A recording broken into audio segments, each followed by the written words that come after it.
Hello everyone, Small Farmer 6710. Today I'm doing a video on 5 tips how to improve your farm, or tips when you're building your model farm or diorama. I wanted to do a video for like this for quite a while now, especially I want to help people who are building model farm dioramas, give them a few tips, not make like a few mistakes or make as minimum mistakes as possible. And yeah, because I built a few farms in the past and it haven't been that good, and if only I knew a few of these tips from experience. But yeah, make sure to like the video and subscribe to the channel before we get into it.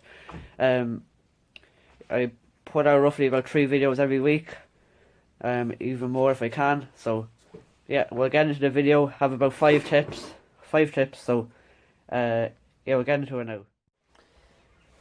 So tip number 1 is take your time. This is one of probably could be one of the most important tips of these 5. Just because if you take your time, you're not rushing it. You're reflecting on everything you do, and you reflecting on everything you do. Like say if you don't like something, you can just return back to it, fix that, and it'll look real good in the end if you take your time. This is a really big mistake I've made in the past few farms. Mainly because I was kind of rushing it to get more videos out, and I just wanted to do more on the farms. But this farm here, I'm really taking my time with it, making sheds and stuff, and thinking of what I'm gonna do next. So, and yeah, that's about it for tip number 1. So tip number 2 is know your budget for when you're making a model farm. This is also an important tip as well. Why I'm saying know your budget is, well, if you're building a model farm, you're probably going to be buying a few things off model stores or something like that. Like I bought this grass here from my local model shop, and yeah, shop around. So if you're like buying a few stuff online, like I bought these hedges here off Brushwood, just shop around and stuff like that. Like maybe look at different websites like Northwest Farm Models, Brushwood, Mark's Models, loads of model shops out there. I can't name all of them at the top of my head, but for the likes of this fence wire here, I bought at Brushwood. But for the likes of the posts, I just bought the post from a hardware store, which saves me a bit of money, and it doesn't look that bad either. Also, I build my own walls, which saves me a bit of money.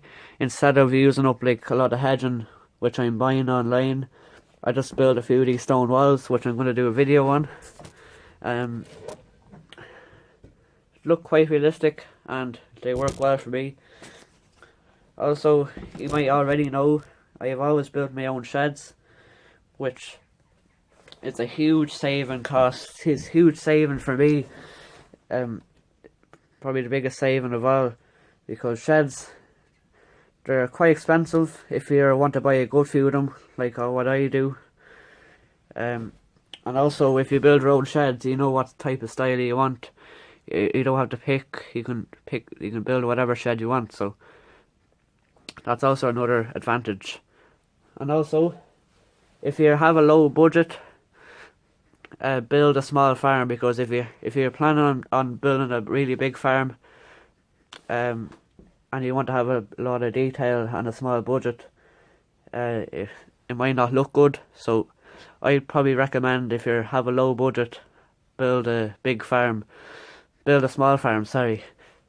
But my budget is still quite small for this, but I'm trying my best to make all the stuff I can, but I do have to spend a few pound here and there when I have to. So I think that's about it for tip number 2.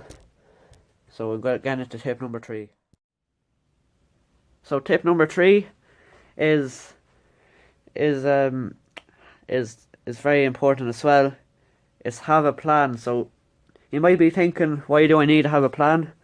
Well, having a plan when you're going to build a model farm is very good, because one reason is you're not going into building a model farm and you don't know what to do. If you have a plan and you draw it out on a sketch,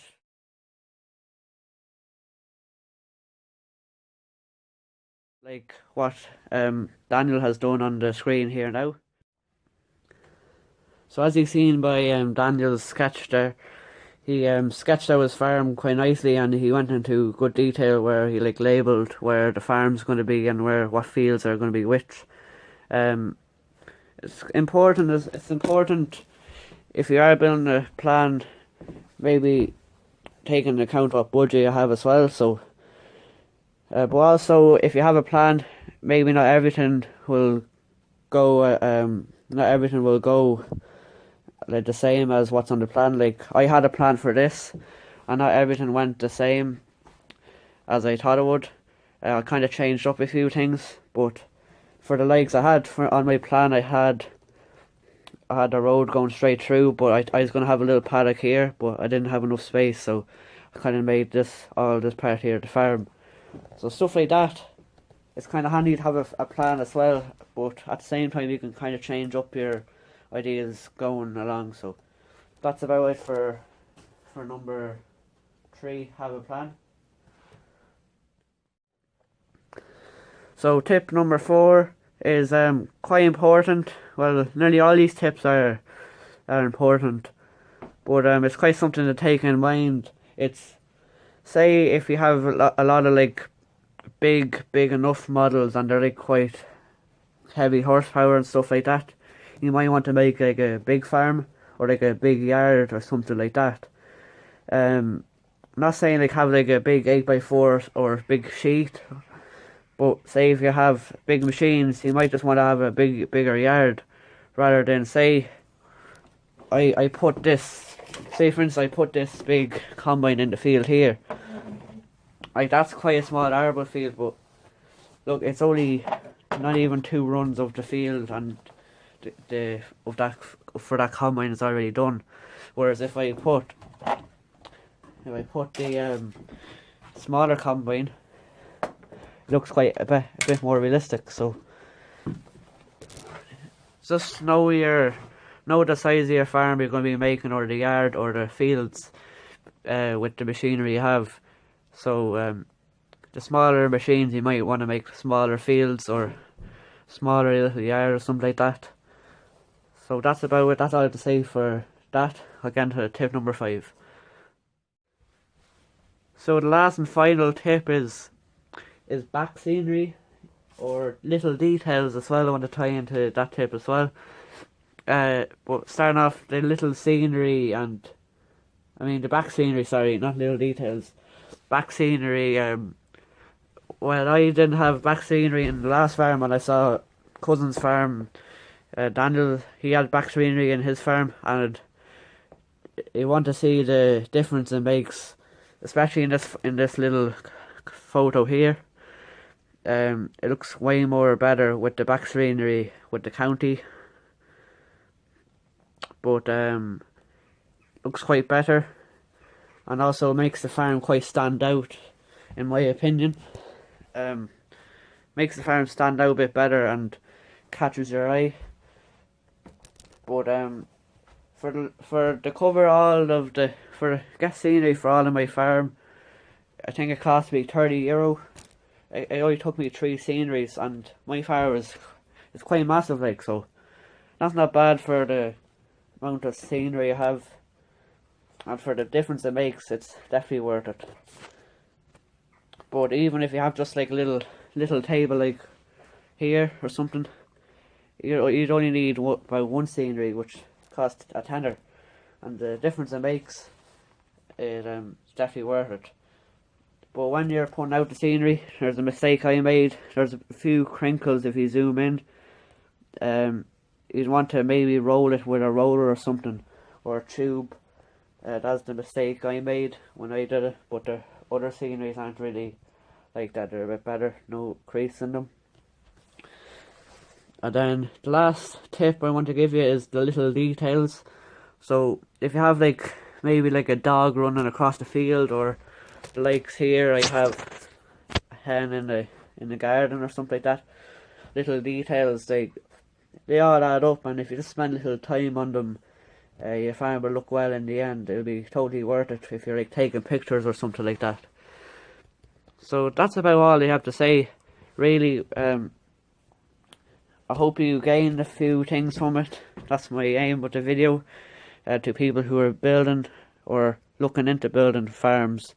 I think there's someone in the comments when I was building the first episode of building the model farm, is he's looking into building a model farm, and there's hopefully this video helps him and many others. So that's about it, all I have to say. Please like and subscribe, it will help the channel out. And I think episode 3 of building the model farm will be out on Sunday, if not Saturday, but definitely out on the weekend anyway. So that's about it. Please like, comment and subscribe. Check out the Instagram, and bye for now.